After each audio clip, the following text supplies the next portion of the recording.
the rest. Okay.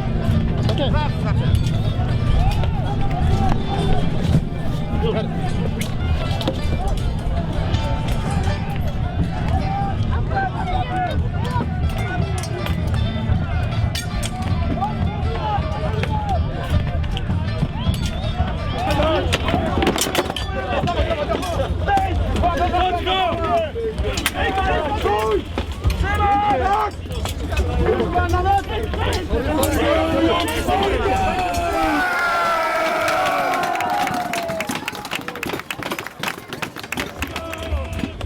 Wielkie brawa, 2-0 w starciach, proszę Państwa.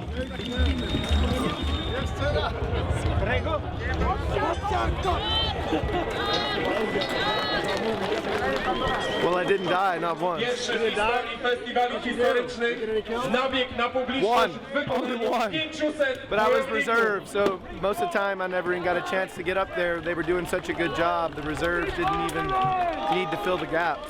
So Is it pretty fucking insane? it's crazy, absolutely crazy. You like? No, I like it. I like it, but it's completely different. When you see those Dane axes coming down, they're not watching out for your feet or nothing. It's just, don't get caught. When you think of Viking, you think of the quintessential Norseman, tall, blonde-haired, perhaps having big horns on his helmet or something silly like that, right? But what's interesting about being in Jomsborg is it truly is a mercenary army. When you go out and you do these events, you'll see people from England, from Texas, from Denmark, Sweden, Italy, Chile. Like, it is a international organization.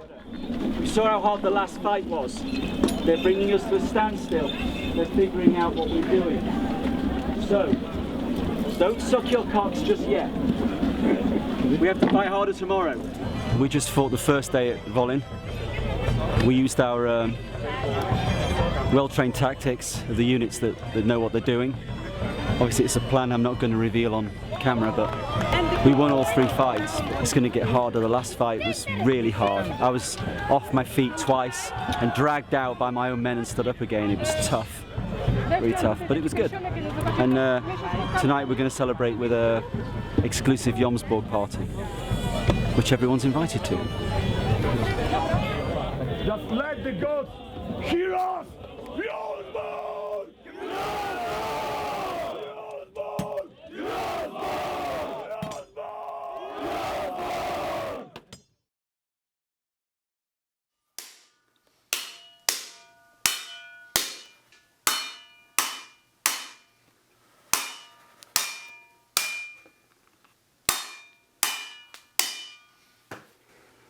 Don't even feel it. It's a kind of a hybrid between a Spangen helm and a conical helm. It's 16 gauge, which is a little on the light side for full contact, but it has been heat tempered, so it should be strong enough for the full contact stuff out in Europe. I'd be the first person to admit that I'm a little off, but I've never hurt anybody out of anything other than self-defense. When I was doing physical training, I always kind of felt like it was to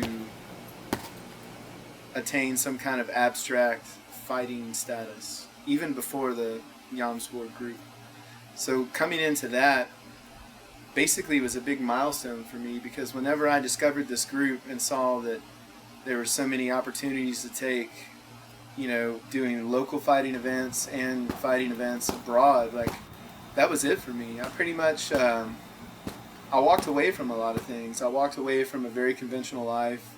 I used to work, you know, 40, 50 hours a week, just like everybody else, and I've kind of like made a conscious decision to shuck some of that off and accept less material possession and less living comforts, so I could spend more of my time training and fighting and preparing for these fighting shows here in Texas and abroad.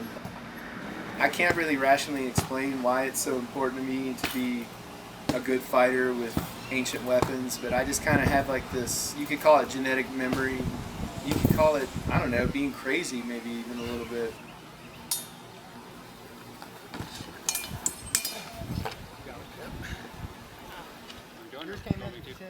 I really think that I'm doing it for very legitimate, personal, and even spiritual reasons. I don't think that like I'm like this like super sociopathic, violent person that wants to hurt people, but at the same time, I think that there's an art to being able to cultivate this kind of life.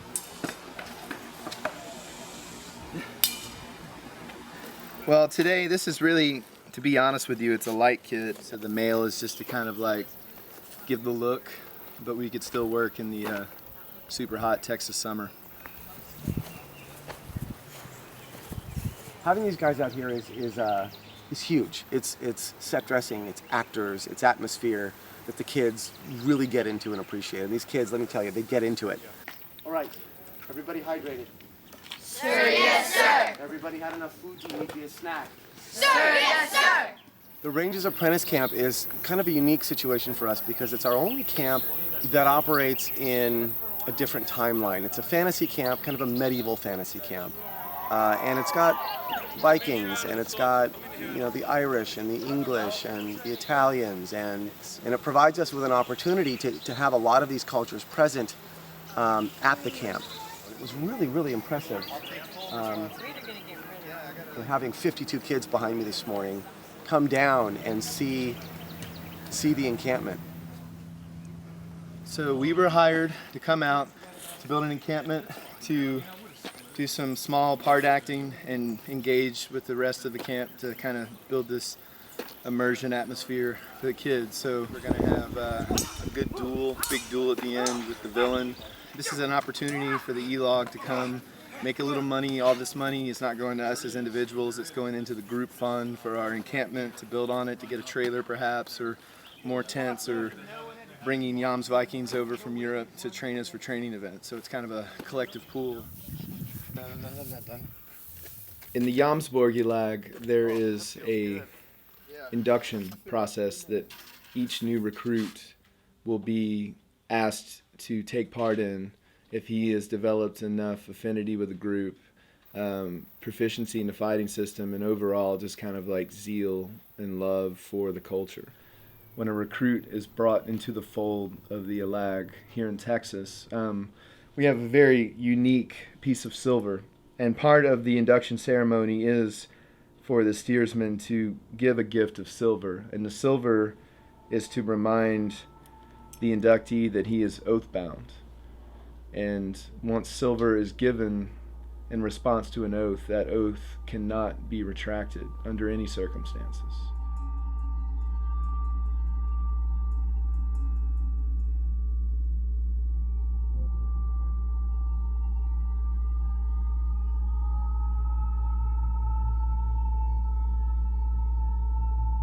The steersman will, with his ritual weapon that he holds, will ask the gods to attend, and he will summon Odin and Frey to witness the induction. It felt like ritual, it felt like ceremony. Everyone was gathered, words were shared, talk of oaths, and talk of committing to a path, and committing to a steersman, a leader, and following him. These kind of things really strike deep in me.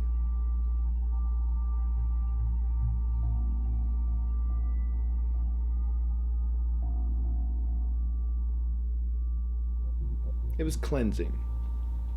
It cleansed a new path.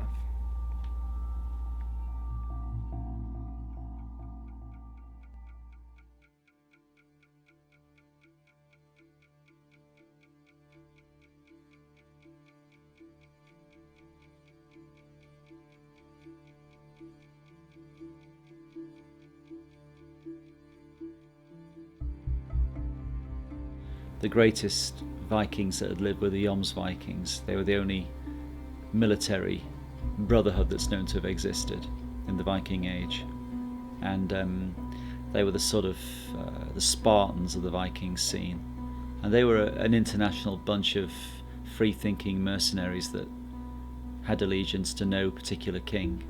They just existed in their own right. So I formed the Jomsborg Lag with a view to creating a very realistically accurate fighting fraternity of warriors.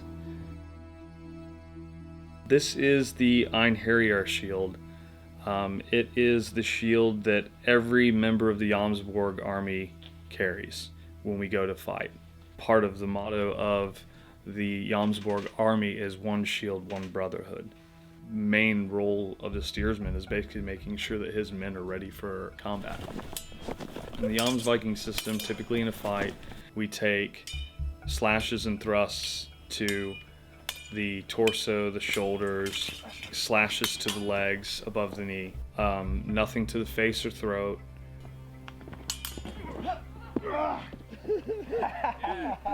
Viking culture was very martial. There was not an army separate from the civilians. All Viking men and women were taught to use weapons, and the martial ethos was very strong throughout the culture, which led to them being quick to fight, being very good at fighting. Well, you know, the word Viking is a pretty porous construct, you know, in terms of history and sociology. It's used to describe usually folks from Northern Europe and Scandinavia from usually around mid-700s to around the mid-1100s. Main focus in terms of activities is like the fiber crafts, the spinning and weaving, and we're in the middle of learning a bunch about natural dyes and just general, you know, daily life. We need craftsmen, we need weaponsmiths, we need people that know how to authentically make clothing. Viking culture, modern Viking culture and historical Viking culture is a very, very useful thing to bring to any country. There's lots and lots of skills that have been forgotten that have been resurrected in the Viking scene. It's a very hands-on experience, and as well as that, people get to interact with other people from different countries and different cultures on a real level. Yeah. I got my Carl Love. Where were you when you got your Carl Love? Yeah. So you got that from a spear today? I did. Yes, I got that from Carl. Those are my Karl Marx. Karl Marx. You'll realize real quick that it does not take a lot. That's what spears does, man. We got to bring Europe over to them, and then hopefully when they can get it together, we'll get them over to Europe, and then they can kick some European ass. They're not used to having spears like this. You know, you get a good spearman, and they can do a lot of killing. But a lot of people want to just carry swords and shields and look good. And in big lion fights now, it's all spears, and it's a war of aggression and attrition. But as a commander, you're going to be able to do anything that you ask your guys to do, but you should have guys that do it better than you. When I met Phil Bertham, I remember him kind of stopping me for a second, and he looked at my arm and he said, "You look like a Viking," and then he walked away. That was when I met Phil. Come on, guys. Come on, those that are in, get in. Dave Kilburn is one of these people that's just like pure Viking, because he just sort of existed one day and became what he is. You can't make a man must make himself, and Dave Kilburn is a self-made man. We're Runes of Honor from Austin.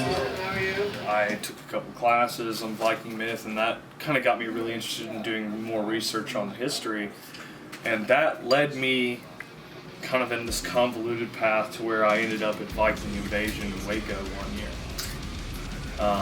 You know, it's like, oh fuck man, Vikings are here, let's go, these guys are from Europe, this is going to be awesome. So that kind of led us to it, both me and my brother, and where Runes of Honor lies along that is kind of what got me ultimately into this whole Viking thing in the first place, because all the sagas and things like that are all epics, basically.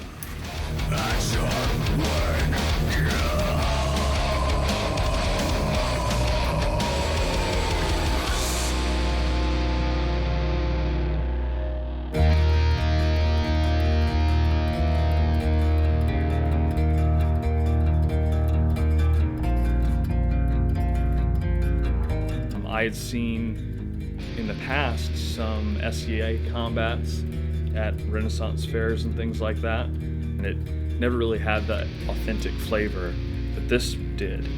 You'd get bits and pieces from the fairs and things like that, but it always was kind of peripheral. I met Clint about a year ago, and we became pretty quick friends. It's been very enjoyable. I mean, it's very rare that you meet people like that in your life that you have these same parallel interests with.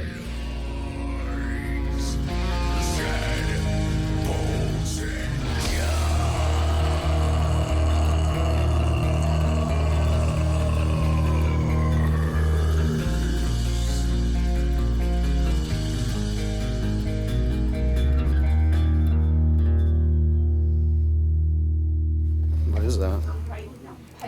Is it a bladder? Oh, it's a scrotum? No way. Like a little coin pouch? Yeah, just do it like a circle pouch. You know what I mean? Condition it and do it like a circle pouch. Guys, like I said, thank you. Thank you. So is that a bull scrotum or a buffalo scrotum? I would say bull. Yeah. But I'm not going to put up my hand on the Bible and tell you that's what it is, but that's what I think it is. Yep, me too.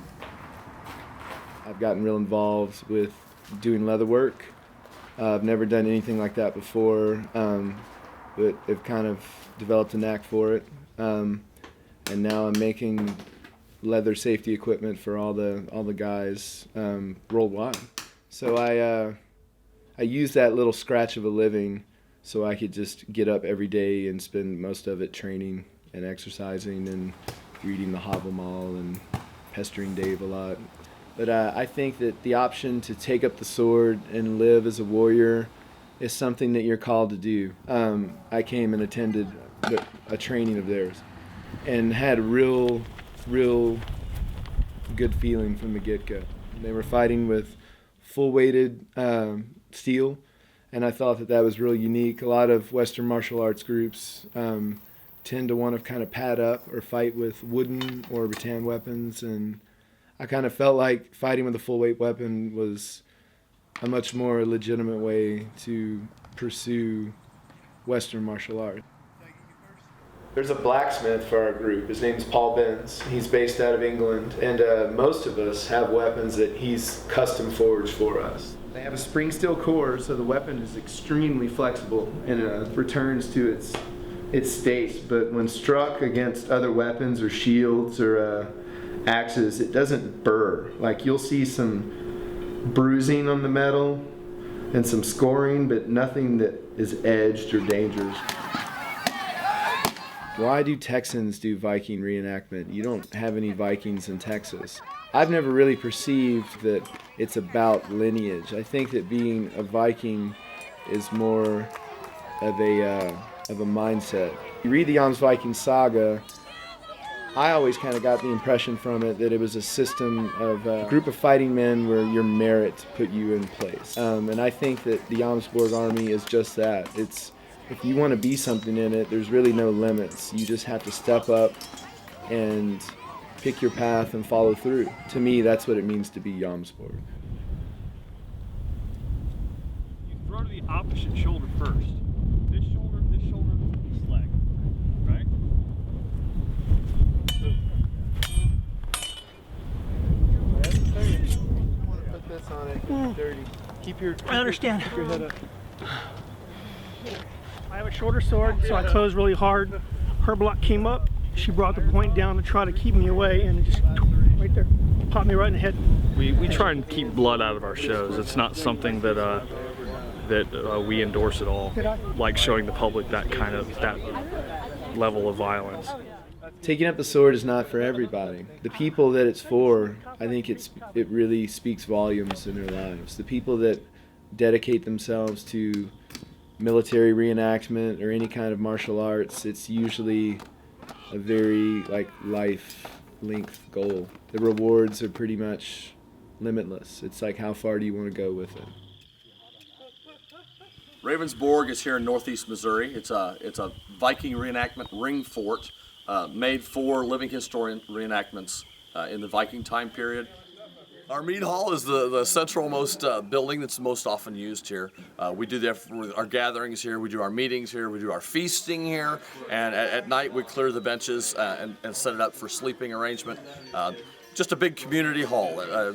Just like in Beowulf, there's warriors laying on the benches down both sides of the mead hall, fire pit in the center, smoke holes in the roof, and it makes for a comfortable gathering place and a good place for celebrating our different events. And it's been a pretty unique experience doing all that cooking over the fire and using period tools for cutting all the vegetables and authentic ingredients, and it really adds to the experience, I think, of being here.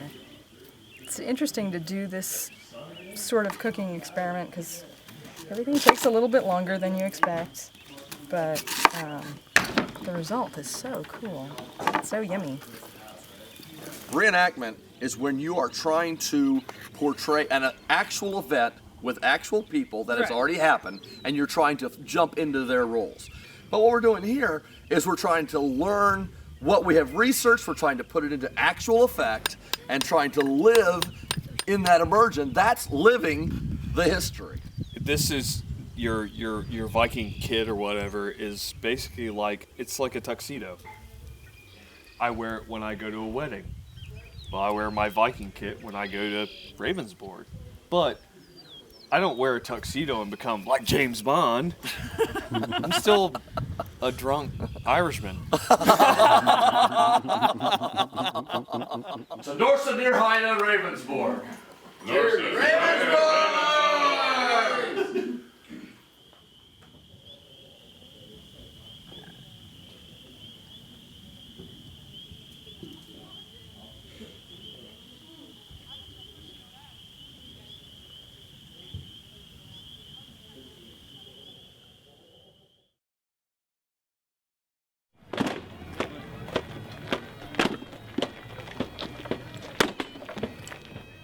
Highland Games is a Scottish heritage festival here in San Antonio, Texas. This is my first time to come to it. The group has been doing a fighting and encampment event here for several years. We did our morning show already. We had a successful fight, good audience, did some Viking games, and then some of the agility activities that the women do. First I got acquainted with what was developing into the E-Log was in 1994, Georgetown Viking Fest. That grew and grew, and when we had a gang come over from Europe to demonstrate what this is that we'll be doing today, it just took a bunch of us. And we said, that is fun, that's entertaining. Why don't we do that here? And that started the E-Log. When you get to be 72, it's a little hard to keep up with these 30 and 20-year-olds.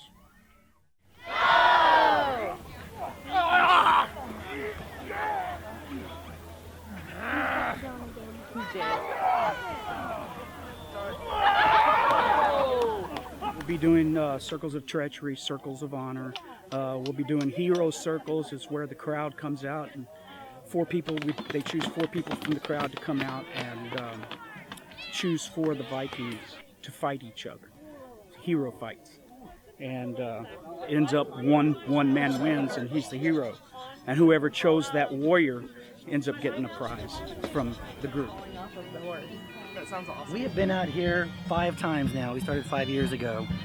Highland Games, a little bit different because of the Celtic environment. Said, well, you're Viking invasion, right? Said, yep, so who are you invading? Highland Games.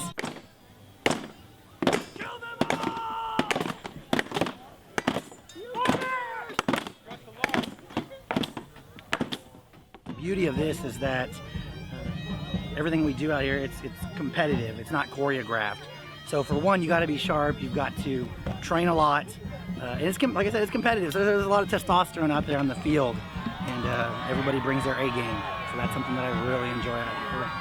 You know, something I work at a hospital in the mundane world, in the Viking world, come out here and just let it all out and have a blast.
amount of time that we spend training people and recruits that want to get involved with this, we don't do it for money at all. We do it because we love it, and we're very connected to each other in that way. So that's Texas. So you take that same idea and apply it to the greater Jomsborg Army internationally, and you have that same thing. You will go off and go Viking and make these same bonds with people from around the world. And when you make these connections, they're lifelong. Like I've been in situations already in this group where I have been very hurt and needed help and got help from these people. And it was really, really special to get that. First game we're gonna play is called King of the Circle. It has 2 rules. There's a circle, and the last person in it wins. So, when you guys say now, they start the game. Warriors, are you ready? Ready! Are you ready? Ready! 1, 2, 3! Now!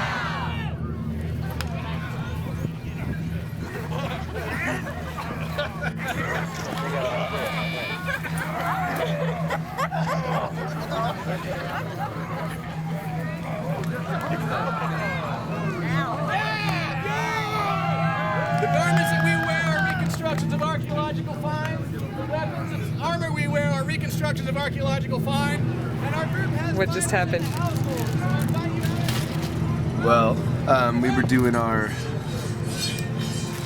Viking games. It's called King of the Circle. It's kind of like a wrestling last man standing deal where we throw each other out of a rope circle. And we were just getting into it, and when one of the fighters was going to grab me to get hold of me to put me out, they actually pretty much just kind of clocked me in the face. It's not too bad, these things happen, but my vision is kind of impaired, so I'm probably going to sit out of this fight, and if I get the swelling down, I'll try to fight in the next fight.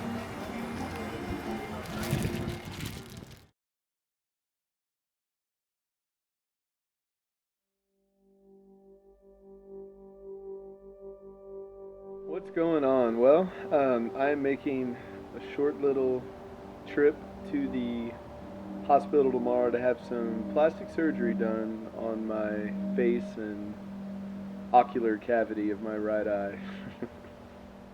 The swelling has been more manageable, but yeah, I got pretty puffy at the upper part of the eyelid here and right under where most of the breaks are. The breaks would be in this region, but deeper, not superficial. So pretty much what happened is we just got into it, and when one of the other fighters was going to give me a good shove out of the ring, he ended up putting the heel of his hand into my face. So just kind of got off on the targeting accidents and whatnot. But turns out, as you could see, taken quite a bit of damage to my right eye, and all of those nerve bundles and muscles that control the tracking of the eye have kind of just gotten impinged and bound up, and I've even lost all sensation in the right side of my face, and having stuff like, you know, slurred speech, as you probably notice, and all kinds of just uncomfortable skin crawling kind of sensations going on there.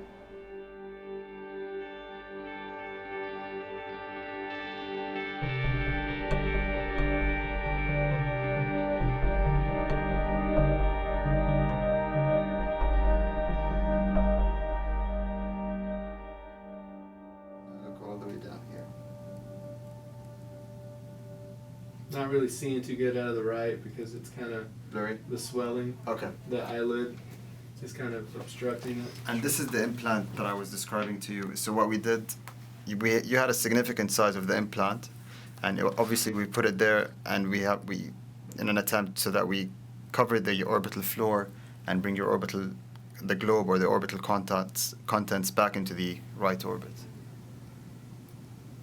Basically, once this is scarred properly, yes, I could get hit in the face again and take it just like I would on an undamaged bone. He called it 100% break, which means basically the whole way back, all the floor was broken out.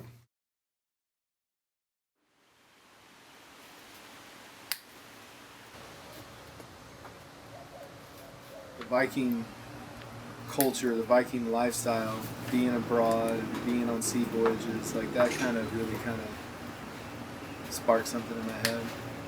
Even my folks now, they know about all this stuff and going to Europe and going on campaign and, you know, working out of friends' garages and making leather goods. They know about all of it. You know, I'm a 34-year-old man, but I don't ask them for money.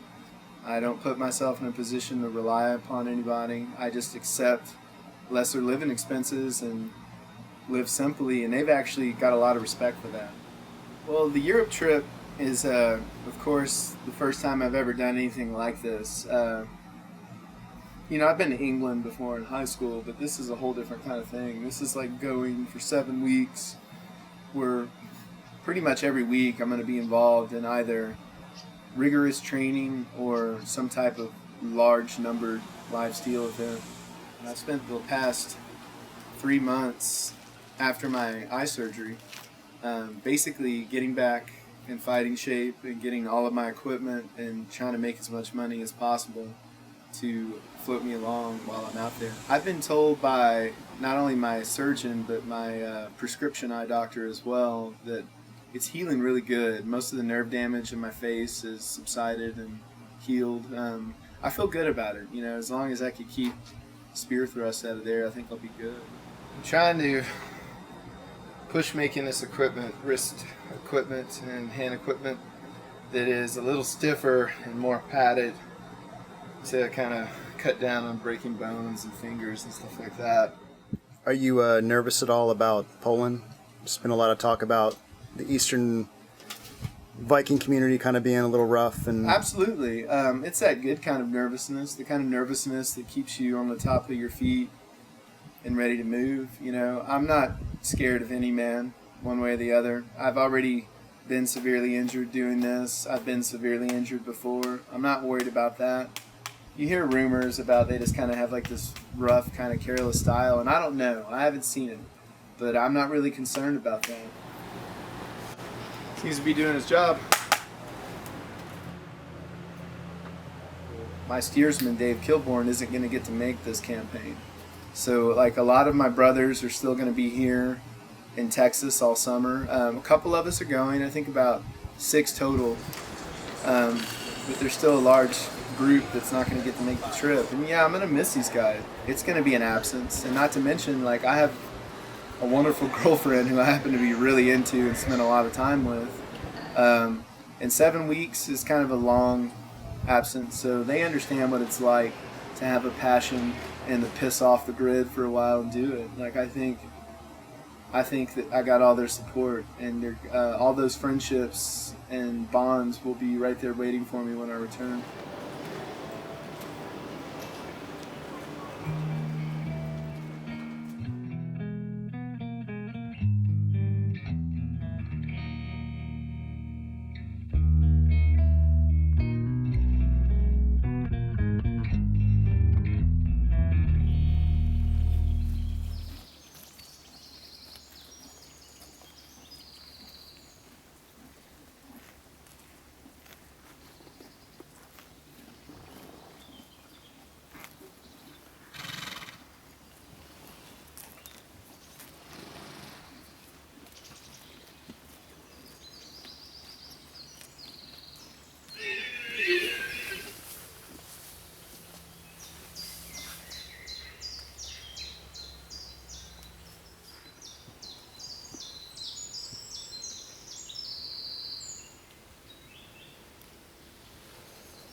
That's why I put on there big hooks, big worms and everything, and try to get them to not take it. But you just can't stop. You can't stop them, they're so greedy. As you can see, that ain't going to survive. Yeah.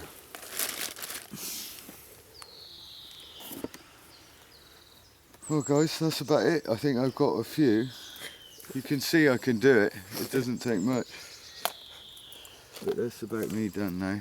That's enough for breakfast.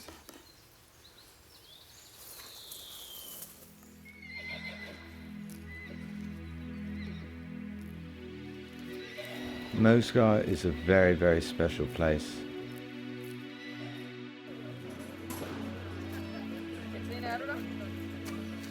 The atmosphere built up around the camp is one of traders and warriors and people who just want to come and have their holiday in the Viking scene. They bring their children, their pets. The festival atmosphere is one of, I'd like to say, one big family meeting together. Do you need a place to crash? I've got a big Saxon tent that I need to set up that you can share with the Americans. I've got 5 Americans going in there. I find the people we have a like-minded interest. You can choose your friends, and I've chosen a good group of people which I've got a great amount of respect for, and I just feel so comfortable within the Viking community. They're the closest thing I've got to a real family. So yeah, it's just very special for me to be a part of it. Hey, beautiful. There you are. Take the ball.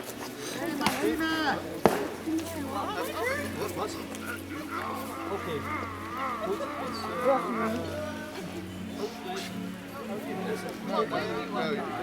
Table, I want around the fire pit and everything tonight. Yeah? Let's be over here. We've built it, let's use it. Yeah? Well,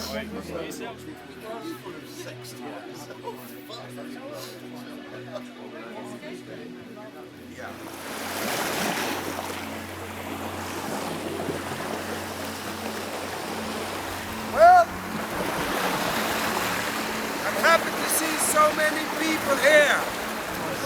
This couple, they wanted to become one. From the start, it's a man and a woman, and now they want to become one. They wanted to spend their life together, and I helped them in front of all their friends, the gods we know, the gods that we don't know. And this commitment is for them, for life, and for eternity. Because life doesn't end in this existence, and they promise to be faithful in all existences. Ivar and Martina! Ivar and Martina! Ivar and Martina!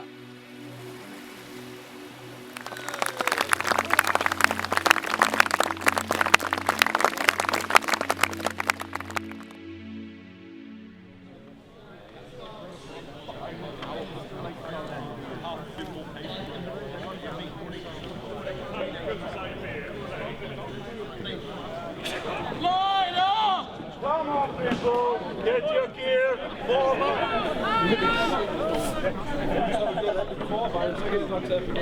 America! Fuck yeah! Several groups represented here, not all part of the Jomsborg Army, and that makes it interesting because you get to see these other groups that have very similar goals and ideas, and you spend the week training most of the day. You have options to go to workshops that maybe focus on a weapon or maybe focus on a type of role in a battle like a skirmisher or a line fighter or something specific like that. You have the ability, if you want to and if you're motivated, to basically get up every morning and train till the end of the day if you want. Moesgård is the oldest market here in Denmark, and it's also one of the largest markets in northern part of Europe. And I think it's about 30 years or something like that it's been running. And even though there are groups with mixed fighting styles, we all agree on a fairly basic system, which really works, which makes it possible to do huge competitive battles. We do hit or fight in full tempo, but because of the blunted edge and the level of training, we are actually capable of taking care of each other without too many injuries. But of course, accidents do happen. So. You had a couple injuries today? Yeah, unfortunately. Some fairly bad ones, but that's not really that regular. We had 2 spear thrusts near the eye. Nothing seriously ended up happening. It was just 2 cuts on the inside of the eye and on the outside. So, but they're okay, the guys. Yeah, it was a thrust of the spear. So someone thrusted your corner of your eye, basically. Yeah. There's an option. So they're a little high. A little bit. That's our Polish hobby, you know. We're just falling down on something and just cut our eyes, or so head or whatever. Yeah. Normally, when you do an injury like that, you always take care of the guy who's injured. It's very much a gentleman's sport in that way.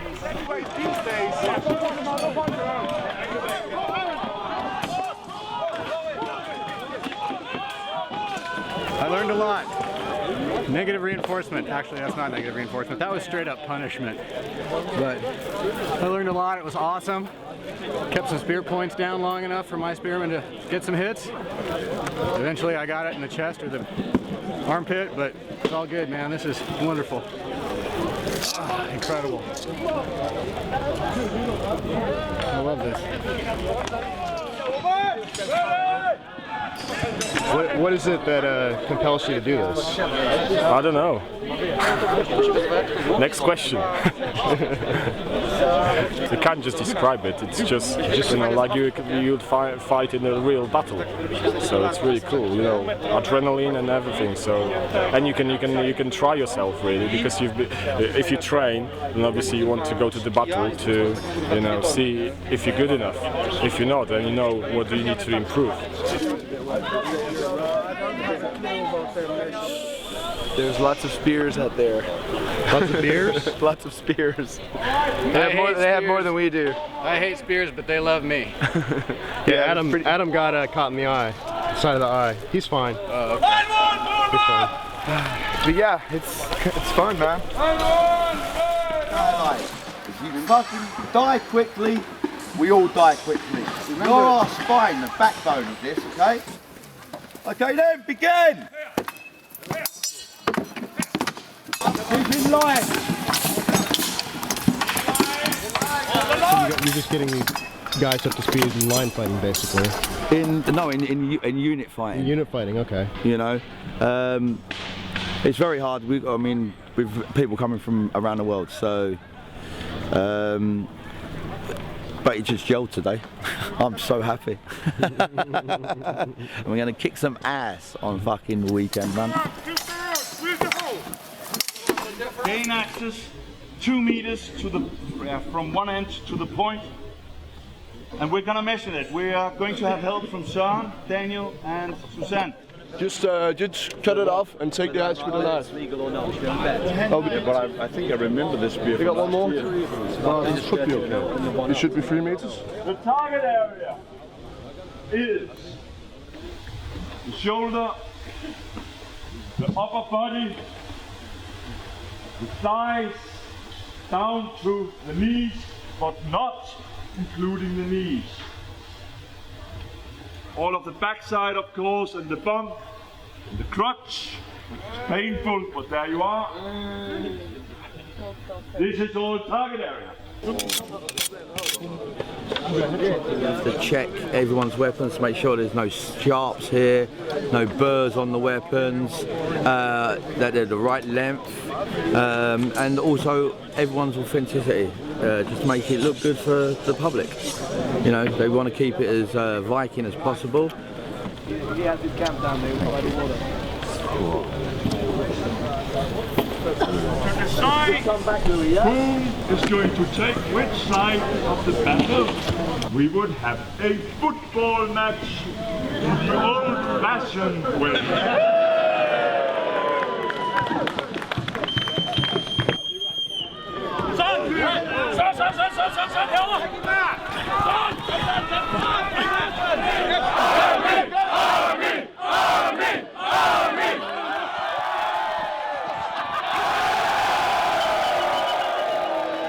Say fucking football, defense.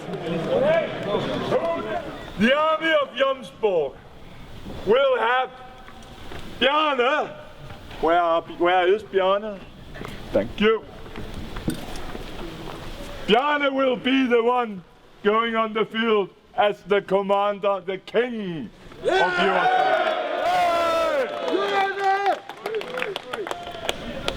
Cattle die, kindred die, every man is mortal. But I know one thing that never dies, the glory of the great deed.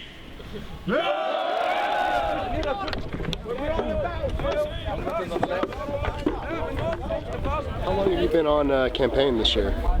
Well, this year? Yeah. I've been on for 6 months. 6 months? 6 months fully, yeah. Where'd you start? I started in Denmark, in Ribe, and then I ended up here in Moesgård. But I've been going up to Trondheim, Viking Market, Oslo, Skåne, Gothenburg, all that places. Where are you from? Australia. So you came all the way to do this? Yeah, to learn. Actually, I wanted to do something different completely, and I had an opportunity to do it. So I decided, well, why the hell not? Let's live a different life for a while. And it's very hard back home because you don't get access to any of this kind of things. And for any one of the trainers to come out to Australia is way too far for us as well. So we just we try to come here every 2 years, and this time I want to be here for 2 years to do a lot of more learning, the crafts, the understanding of the weather, you know, the whole seasonal aspect that the Vikings would have actually faced, you know. So, yay me! So first it will be Edgar, then we'll have Ask Black team, then we'll have North Storm, rest of Ask, West Storm, Spear Coast, Rimiger. Okay, that's the way we're going to march.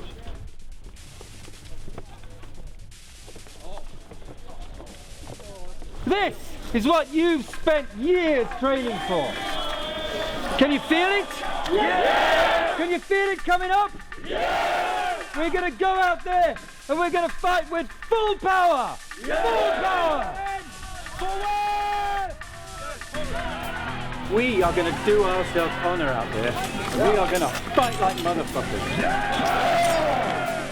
Today the plan is no fucking stopping. No waiting for the other flanks to catch up. It's just get into the fuckers and crush them. Viking!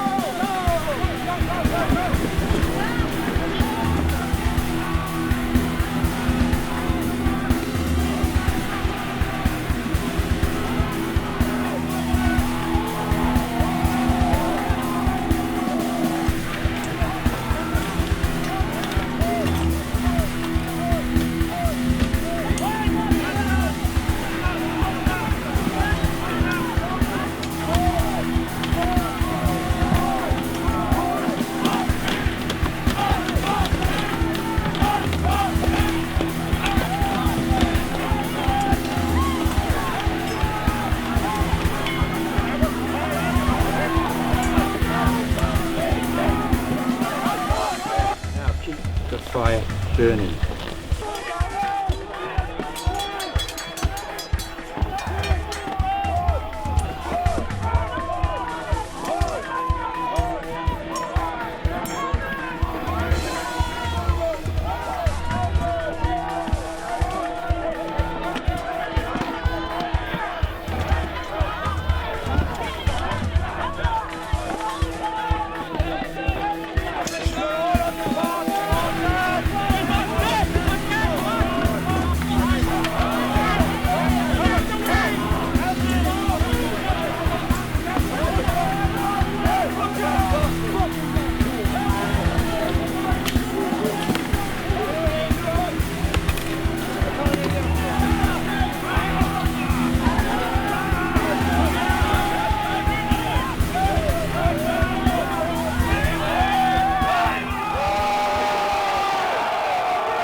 We got our asses kicked. I was killed by my opposite flank commander with a knife I was the sole survivor of my right flank, and the left flank commander met me, who didn't know me, and we collided and he killed me with his knife, and the enemy killed him. That was my glorious ending. Well, I ended up falling to fill in a gap in the line. Runners do that sometimes. If the gaps get too big, you got to fill it. And I was on that last push with the spears. I mean, it's over in about 7 minutes, but it's like the longest 7 minutes of your life. You know? And it's really neat to see something go on that magnitude with the level of competition that they have.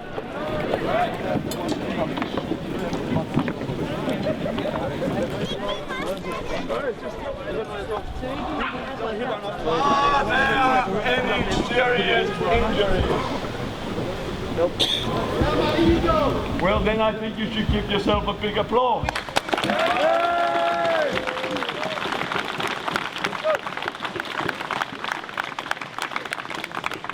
Thank you very much to everyone who ended up the point of this. I felt it was a very epic death today. Really enjoyed that. May I've lost 3 battles, but we fucking won one. We went, as our commander said, we went out in a blaze of glory. How do you feel, man? Hey? How do you feel? I feel fucked, actually. Really? Yeah. You know, nothing is more disappointing than dying and spending 15 minutes on the ground and getting up and seeing in that pile of horseshit a chainmail grid. Because I only have chainmail on my helmet. I'll tell you this, when we were marching down there and we were chanting "And Here You Are," and there was hundreds of guys ahead of me in column, hundreds behind in column, marching, chanting together, like my arms, the hairs on my arms stood up. It was like tingly awesome. It really has been a significant experience for me in terms of actually being part of a military unit, which I don't have any experience with, and just having to accept that life's not fair, and sometimes you get put places you wish you weren't, and you just gotta do it and accept it and let go and have fun and do your best. And that's been helpful, like in thinking about stuff in my other life, my real life. It's been a nice kind of perspective shift. So it's been, I was told, our steersman said, you'll be a different person after Moesgård, first Moesgård. And yeah, it's been powerful. But my challenges have been mostly like figuring out how to really enjoy my time here, even though I'm not here as a fighter. Coming in as a little bit of an outsider to a group of people who already know each other is a little stressful for a while, and then you get past that, and then you're kind of part of the group. Thank you to all of you!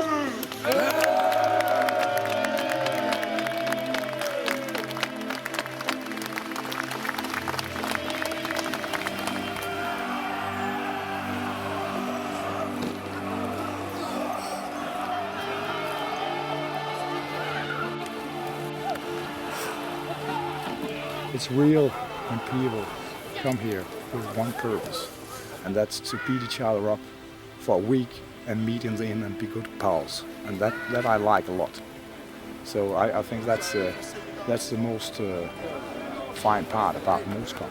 We have no troubles here, no fighting, no shit. Everything is okay. So I'm a happy chief.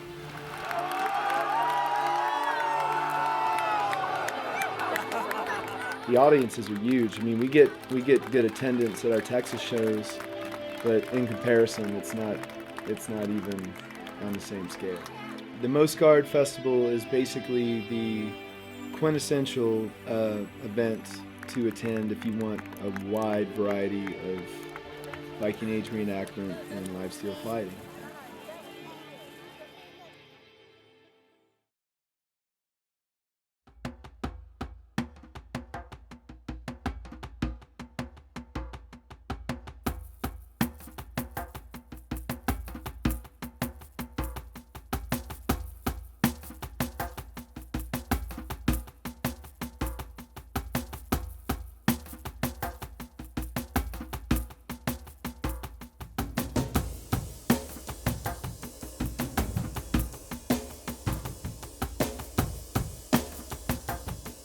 row all the way to the Wolin market. It'll take us all of today and perhaps some of tomorrow. If anything, like making the trip might kind of be therapeutic mentally and make my arm feel better. But it's a good group of guys, Jylov, Elag, so I think it'll be a lot of fun. Probably a lot of drinking and vodka, but I expect to have a great time. Really good pickles.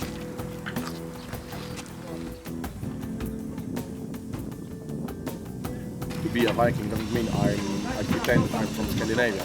No, I'm the Viking because I do the Viking. But I'm at the same time un-Slavic, which is my identity and my culture. The boat is a reconstruction of a wreck found in Wolin. It's a Slavic boat from 10th century. It's 11 meters long and 3 meters wide. The mast is 6 meters high and the sail is 24 meters. We are traveling from Szczecin to Wolin on the boat, like authentic way.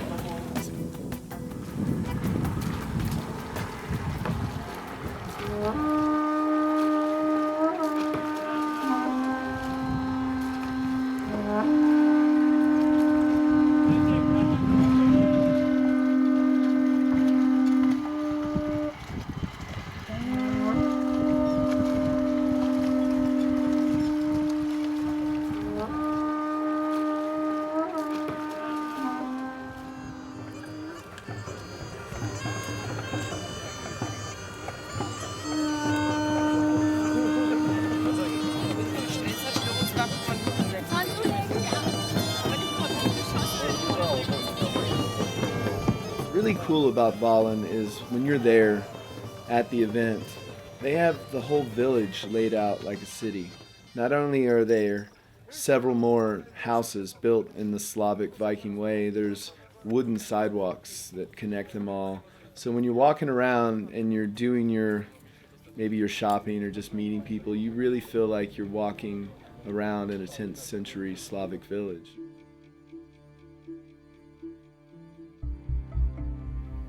The fighting in Wolin it's different. So we have this system that's based more in the West. The Western Jomsviking system is based more on accuracy and footwork and targeting and agility and control.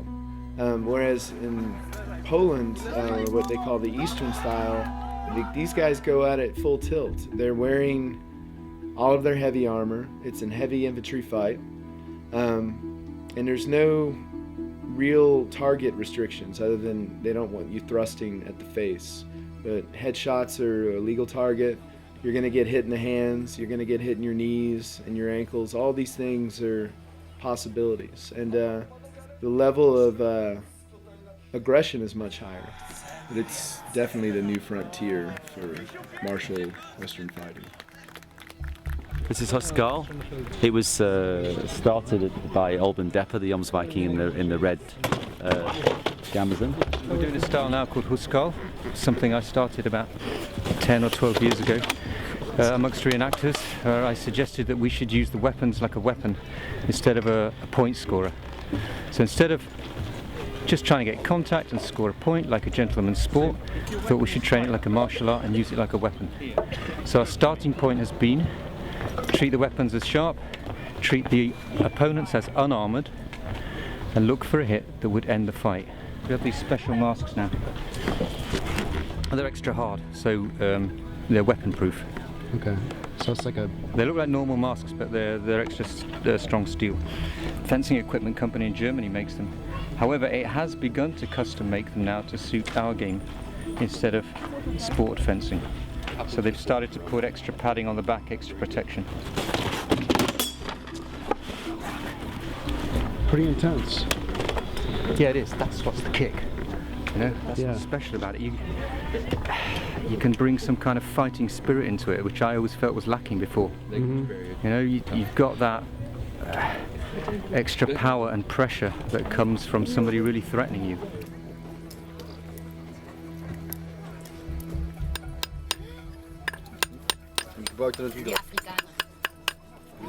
All right, man. So tell me a little bit about some of the Slavic gods. Slavic gods. Yeah.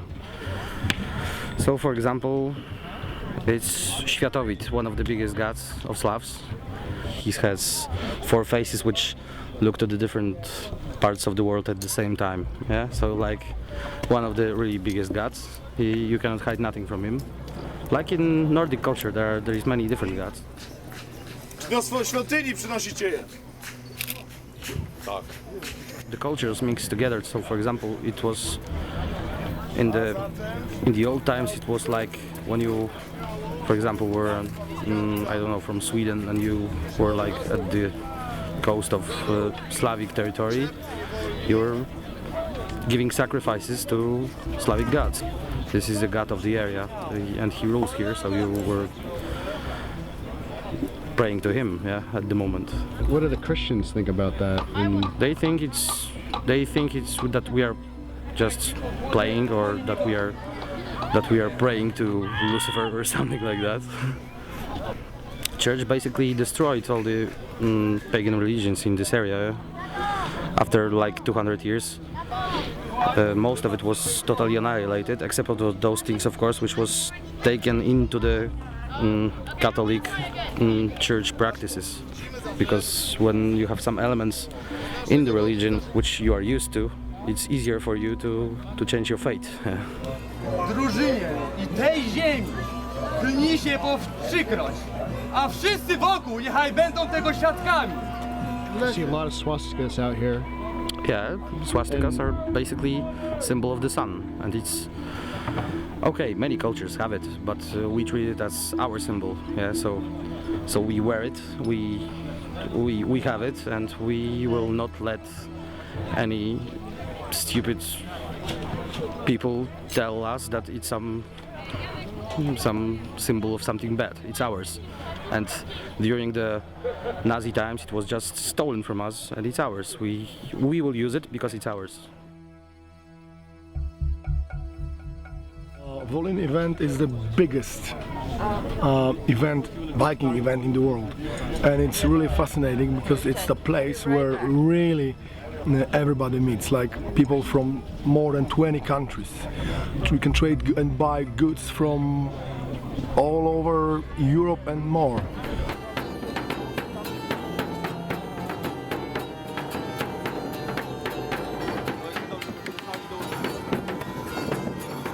The event is really good because it brings together so many different people from different cultures. You find people from Canada drinking with people from Lithuania, you find Vikings from Moscow, and they are partying with people from Sweden, people are trading, people are exchanging ideas on experimental archaeology, and it's really, really valid for culture, for understanding the culture of the past and how it relates to the culture of the 21st century Viking. Ważne. Zatem życzę wszystkim głębokich przeżyć, wrażeń i oby jak najlepiej nam udało się poznać i cieszyć się kulturą Morza Bałtyckiego.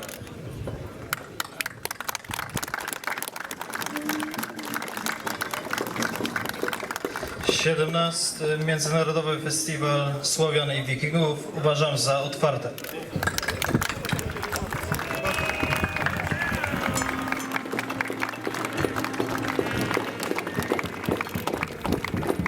Po tym wszystkim, bracia, zabawmy się i zróbmy show!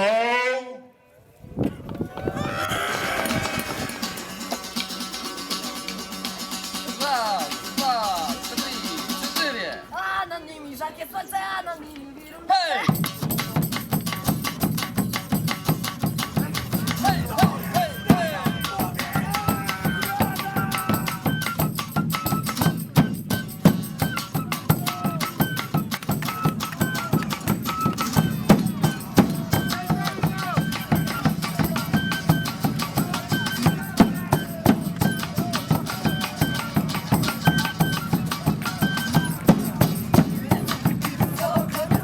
Szeroko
battle. I look at the fight on YouTube or something a few years ago, and I was shocked. Oh, how brutal does it look?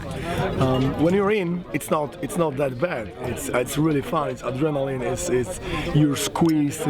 I'm usually running behind line, trying to command. Actually, people in Poland, but also in Czech Republic, in different countries, they train almost only to prove themselves here in Wolin. Nothing else counts at all for them. You have 500 warriors on the battlefield.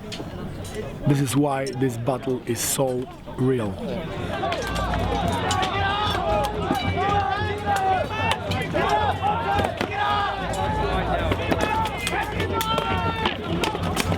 You get to hit as fucking hard as you want, and it's brilliant. You know, it's dangerous. There was tons of people that were like severely hurt. Everything between broken fingers to mangled arms and face shots and everything else.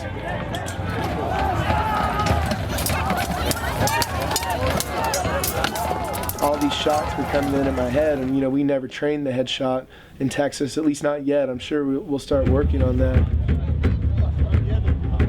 What kind of weapon do you use? It's a Danax. Which is about how long? Well, nose height for me, because a fantasy scene it would be something like this, so I could lean on it. But I prefer to have it here, because it gives that extra bit of reach. So you got kicked out of the battle today. Yeah, I apparently was more or less getting on too hard for them, which is strange because that's normally what the other side do. It's normally the Russians they go absolutely mental, and I guess today it was my turn. Next year I dye my gambas in black so they won't recognise me, and I'll do it again.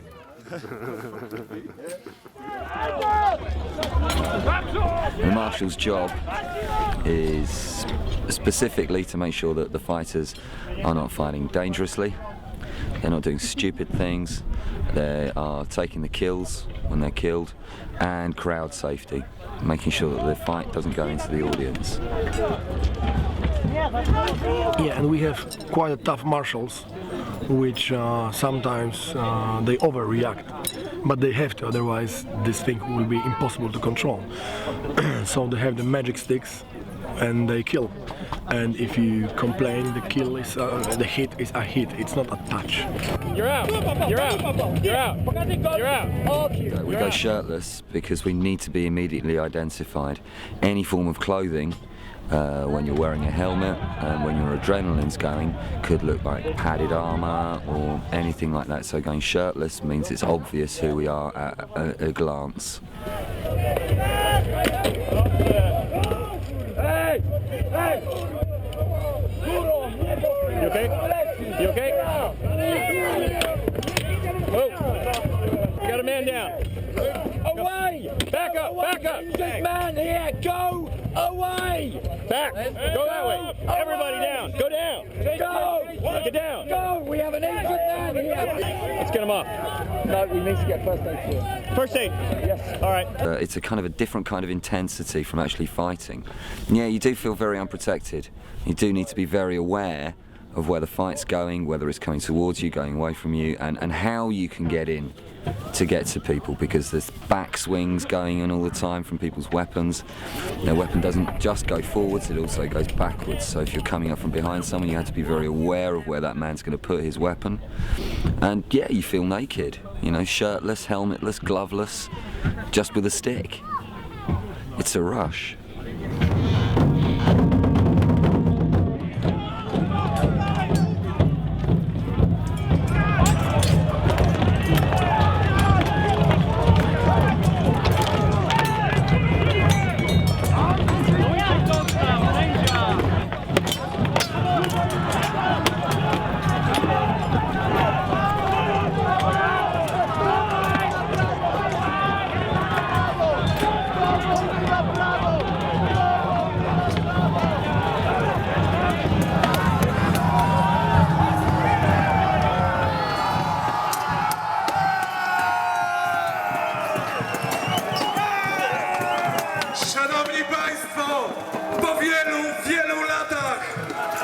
zwyciężyła drużyna najemników!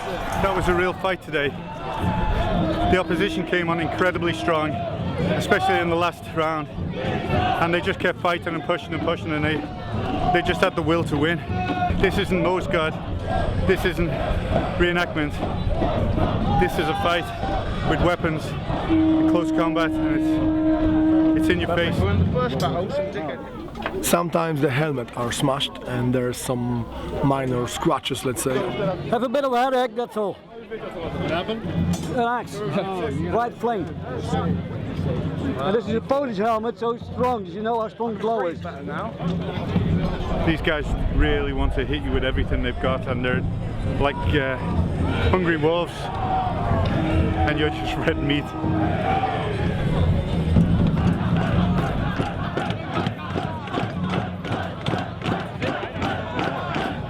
Well, we lost today, lost twice now. Zaraz po tym konkursie kolejny konkurs na najzacniejszą fryzurę damską, również otwarty dla... Because we gave them silver wolves. Silver wolves have been fighting with us for 3 years and they know our tactics. They're just matching us. But tomorrow, we will smash them, punish them. This is the crack unit, and they always fight as our striking arm, and we gave them to the enemy to give them a chance. But the Russians, right? Yeah, no, not Russians. Silver wolves. As more than Russians. То есть это почти реальный бой, но при этом остается место для благородства и для чести. He said that the Eastern way of fighting is the closest to the real battling. So you understand the responsibility. Yes, of course. This is one of the most dangerous weapons, and I can see that you're both. It's like every year too. I can see you're both intelligent, sensible guys. Yes. And your weapons are well presented, and you know what you're doing. You know the rules. Yes. So now I'm going to get you your sashes, okay? So wait here. If I knew what the Viking scene was all about, then I'd probably be bored with it. I don't know what it's about because it's constantly evolving. It's about discovering some sort of martial skill, some sort of fraternity, some culture that we've lost, you know. And by learning martial skills and discovering that, you know, we were once warriors instead of couch potatoes, we find something else about ourselves. How humbling it could be. Like I feel like I'm on a good path and I'm really moving forward with all my skills and my ability, but it's like to come out here and fight with European fighters has been very humbling. So that would probably be the most like prominent theme I've taken. They are training, doing this 20 years, so it's very, very long.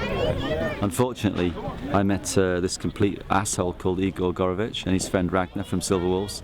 Both of them homosexuals, I believe. Он сказал, что мы геи. There they are now.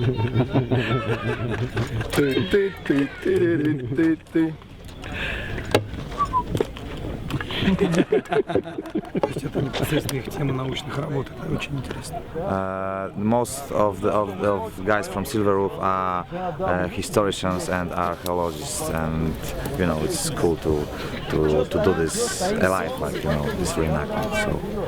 So that's why they are doing mostly, you know. Lots of people from all over the world. A few years ago there were even Vietnamese Vikings, you know, it was a bit weird, but... Fantastic, a true market, not something like we see in America, but soon in America we will have this, I'm sure. You've been injured kind of like Clint, but different eyes, so tell me a little bit about how I've been happened. training with my friends and I wasn't in good shape, so I received a sword in the eyes that popped up my eyes 14 millimeters, and now I have scars and my eyes is not really good as it was, so I have a patched helmet until my healing will be 100% good. We all are like big family, you know, and we are talking in the same code, you know. So yeah, so that's it. And now I'm from Triglav, and my name is Boris. Thank you very much. No właśnie, że są tam nasze smyki. Wody.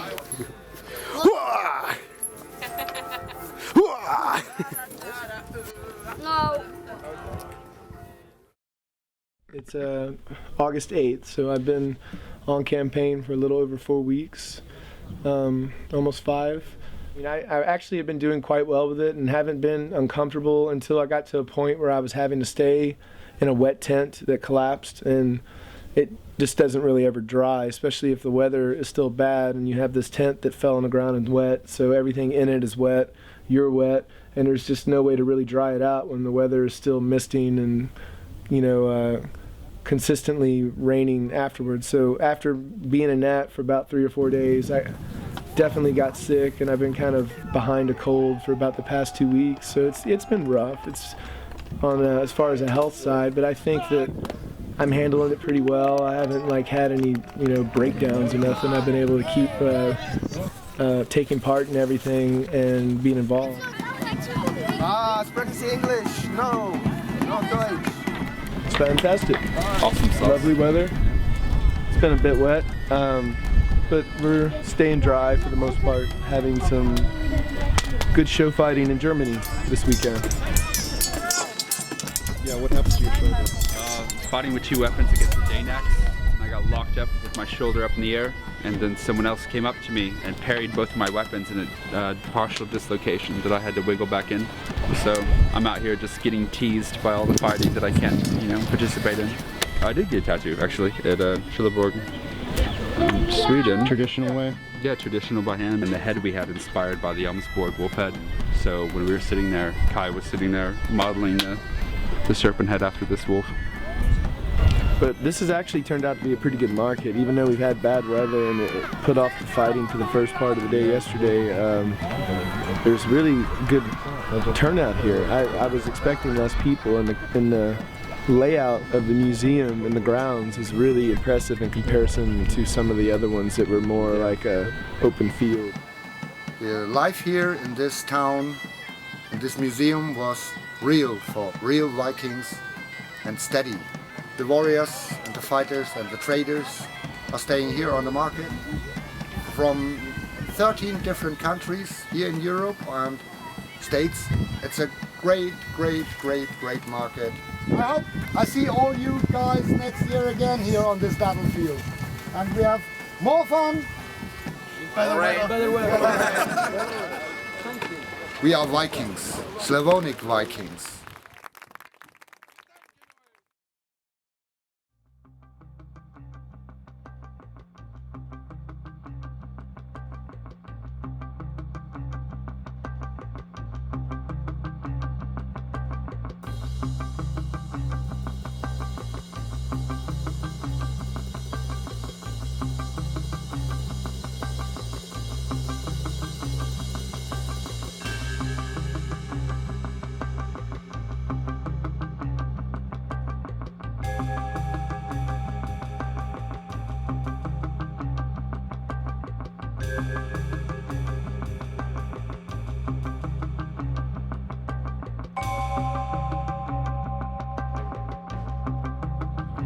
Zebrałeś wszystkich wolnych najemników z tej części Europy i zachciało ci się skarbów Jomsborga. Jedyne złoto, jedyny skarb, który dostaniecie, to stal, wasze bebechy! Tą włócznią poświęcamy naszych wrogów Bogom na ofiarę! Będziesz miał nasze srebro jako dary grobowe!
brotherhood, these guys that you've never met before in your life are looking out for you on the field, so you not only win the battle and bring victory to Jomsborg, but also so you don't get your head smashed in and injured while you're out there. That kind of brotherhood has a more realistic turn to it when you're put in a full contact battle situation. That was fun. That was fun. That was fucking fun. Brilliant. Ostatnie starcie na 17. Festiwalu Słowa Wikingów należało do Armii Jomsborga! Trzeci dzień Festiwalu Słowiany Wikingów! 3-0 dla Jomsborga! It's really a unique festival because you can go and have this really immersive experience, and on top of it, you could get out there and fight with a bunch of maniacs. Everything worked good. I even took a Dane axe to the hand once, and I'm fine. A full swing Dane axe over the head. The trick you got to learn when it gets that tight is how to tumble the dead. Yeah. I had no footing, so I was basically tumbling. Slid down a line of shields. I'm going to continue to do Joms Western style, and I'm going to do full contact as well. You don't just do one or the other, you do all of it. You were on time, yeah. No clock. Italians were early. Yes. Of course. You have to know that we didn't eat to be Italians. inside. Me too.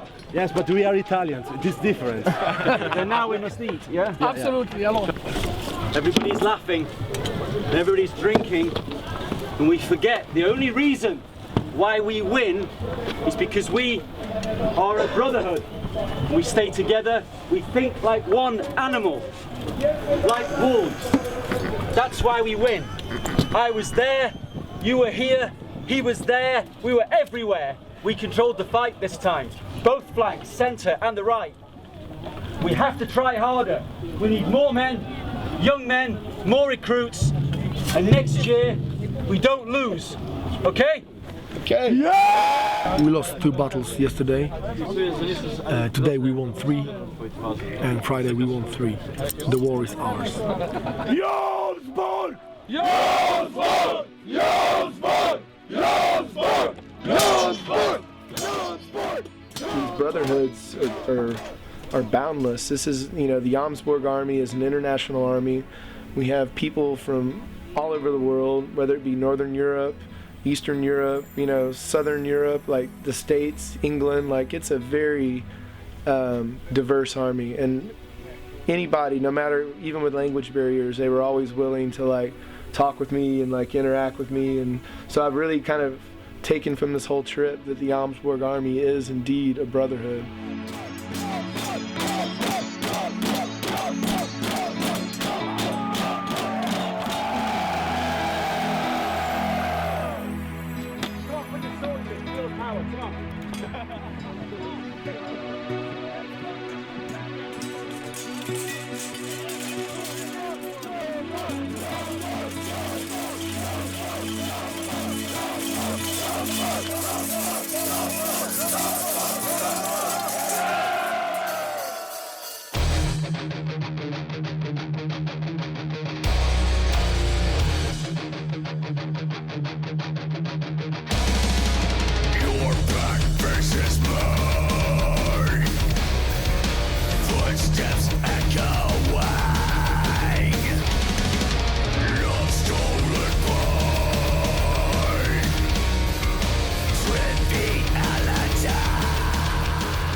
Poland, home of Eastern style fighting, so we thought we'd take a break and do some Moesgård. Moesgård is a fight system that Alban Depper put together. All the guys that are to a level, the ones that are traveling abroad in the summer, European traveling fighters, are going to be encouraged to get their mask kit together so we could explore this system a little more. How many Texans took the field in the battles? There were 7 of us. Well, we've been reserves pretty much, so we'll fill the gaps, make sure that they can't wrap around us on the flank, and it's been pretty interesting. Some fights have been kind of dull because you're just bimbling around in the back line waiting for something to open up, and others get really crazy really quick because all of a sudden you're on a flank that's crumbling and you're having to like put men in the gap. I've been wanting to go out to Moesgård and Wolin for 6 years now since me and Dave started, and it's been an amazing experience. And coming here to the fort that's based off of our namesake of our army is just a really also great experience. Here it is. They call it a dragon in the museum, and I think it looks a little more like a wolf, and that's what we've been calling it. You can definitely see the resemblance as our Jylov symbol.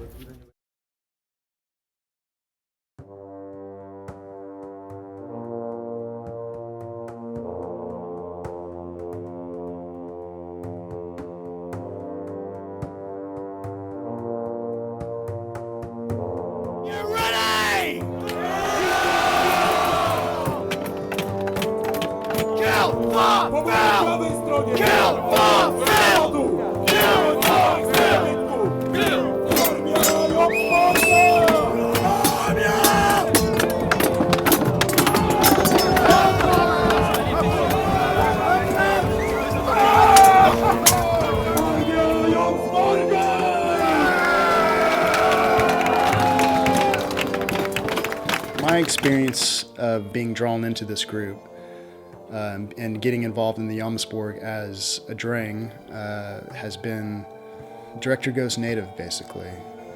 I mean, there were several points during the shooting of the documentary in Europe that I just wanted to put down my camera and pick up a sword. I was definitely drawn into it, you know, thinking like this is definitely something that I would want to have in my life.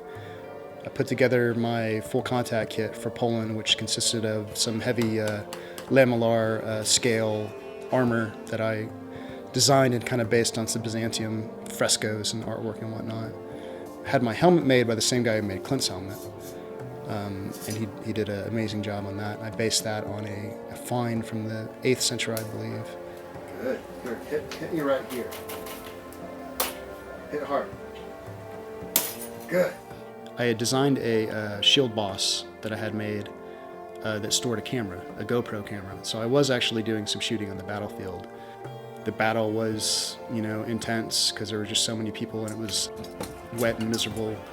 Went into the line with my brothers from the Texas Jylov. There definitely were moments where I was like, this is crazy, you know. These guys are really coming at you.